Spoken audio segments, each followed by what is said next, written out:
Hello friends, तृप्ता cycle का सबको प्यार भरा नमस्कार। अभिनंदन है आपका आपके अपने चैनल अजब गजब संसार में।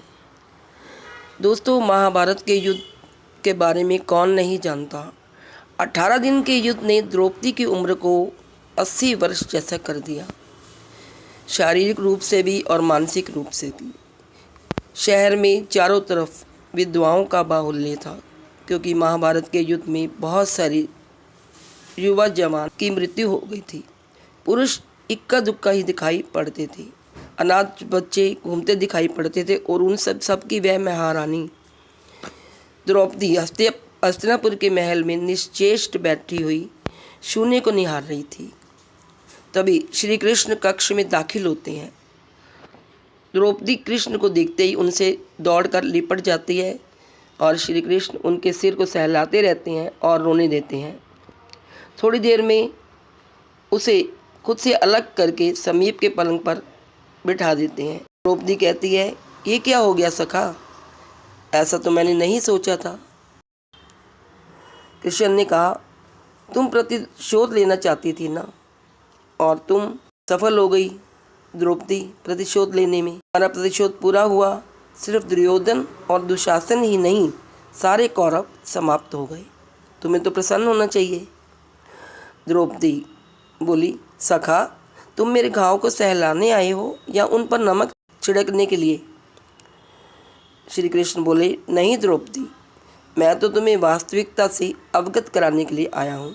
हमारे कर्मों के परिणाम को हम दूर तक नहीं देख पाते हैं, और जब वे समक्ष होते हैं, जब हमारे सामने होते हैं प्रत्यक्ष रूप में, तो हमारे हाथ में कुछ नहीं रहता।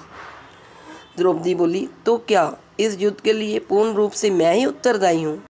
कृष्ण बोले, नहीं द्रौपदी, तुम स्वयं को इतना महत्वपूर्ण मत समझो, लेकिन तुम अपने कर्मों में थोड़ी सी दूरदर्शिता रखती तो स्वयं इतना कष्ट कभी नहीं पाती। द्रौपदी बोली, तो मैं क्या कर सकती थी कृष्ण? तुम बहुत कुछ कर सकती थी। कृष्ण ने जवाब दिया, जब तुम्हारा स्वयंवर हुआ तब तुम कर्ण को अपमानित नहीं करती और उसे प्रतियोगिता में भाग लेने का एक अवसर देती, तो शायद परिणाम कुछ और होते। इसके बाद जब कुंती ने तुम्हें 5 पतियों की पत्नी बनने का आदेश दिया, तब तुम उसे स्वीकार नहीं करती, तो भी परिणाम कुछ और होते। और उसके बाद तुमने अपने महल में दुर्योधन को अपमानित किया कि अंधों के पुत्र अंधे होते हैं, वह नहीं कहती तो तुम्हारा चीरहरण नहीं होता, तब भी शायद परिस्थितियाँ कुछ और होती।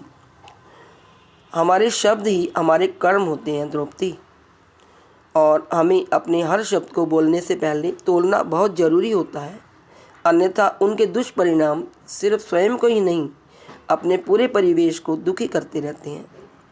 संसार में केवल मनुष्य ही एकमात्र ऐसा प्राणी है जिसका जहर उसके दांतों में नहीं, शब्दों में होता है। इसलिए शब्दों का प्रयोग सोच समझ कर करें। ऐसे शब्द का प्रयोग कीजिए जिससे किसी की भावना को ठेस ना पहुँचे। और अगर तुमने ये सब शब्द कहकर सबको ठेस ना पहुँचाई होती, तो आज महाभारत का युद्ध ना होता। श्री कृष्ण भगवान बोले, नियति बहुत क्रूर होती है पांचाली, वह हमारे सोचने के अनुरूप नहीं चलती। तो दोस्तों, महाभारत तो हमारे अंदर ही छिपा हुआ है, इसलिए जब भी बोलें पहले उसे तोलें। तो इस वीडियो में आज इतना ही। Please like, share and subscribe. Thank you.